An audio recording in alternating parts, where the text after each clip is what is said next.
4월 29일 국회에서 중요한 법안이 통과됐습니다. 공직자가 직무 관련 정보나 지위를 이용해 사적 이익을 취하는 것을 막는 이해충돌 방지법입니다. 8년 전 처음 국회에 제출된 이해충돌 방지법은 제대로 논의되지 못하고 폐기를 거듭하다 최근 LH 임직원의 투기 사태를 계기로 결실을 맺게 됐는데요. 어떤 내용이 담겨 있을까요? 이해충돌 방지법에 적용을 받는 공직자는 공무원, 공공기관 직원, 국회의원과 지방의회 의원, 국공립학교 교직원 등 200만 명가량. 여기에 공직자의 배우자, 직계 좀비속도 포함돼 실질적으로는 500만 명이 이 법에 적용을 받게 됩니다. 이해충돌방지법의 기본 목적은 공적 의무와 사익이 충돌할 경우 공직자가 이를 사전에 알리고 관련 업무에서 빠지도록 하는 것인데요. 크게 10가지 행위 기준을 제시하고 있습니다. 먼저 공직자는 직무 관련자가 사적 이해관계에 있는 사람임을 알게 되면 2주 안에 소속 기관장에게 신고하고 그 직무를 회피해야 합니다. 국토부나 LH 등 부동산을 직접 취급하는 공공기관의 공직자와 그 가족들은 업무와 관련된 부동산을 거래할 때 반드시 신고해야 하는데요. 내부 정보를 활용한 투기 가능성을 봉쇄하기 위한 것으로 부동산을 직접 취급하지 않는 공직자라도 택지 개발, 지구 지정 등 부동산 개발 업무를 할 경우에는 같은 적용을 받고 사전 신고 의무를 어겼을 경우 2천만 원 이하의 과태료가 부과됩니다.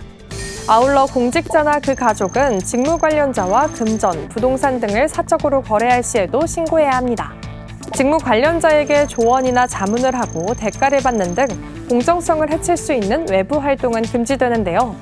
공공기관이 소유하거나 대여한 물품, 차량, 시설 등을 사적으로 사용하거나 수익하는 행위도 허용되지 않습니다. 또한 직무 관련자인 소속기관의 퇴직자와 골프, 여행, 사행성 오락을 하는 경우에도 신고를 하도록 규정했습니다.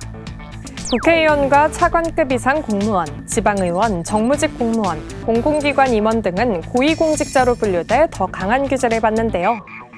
고위공직자 또는 채용 업무를 담당하는 공직자의 가족은 공개 채용을 거치지 않는 한 해당 공공기관과 산하기관, 자회사 등에 채용할 수 없고 공공기관이 고위공직자나 그 가족과 임의로 상대를 선정하는 수의계약을 체결하는 일도 전면 금지됩니다.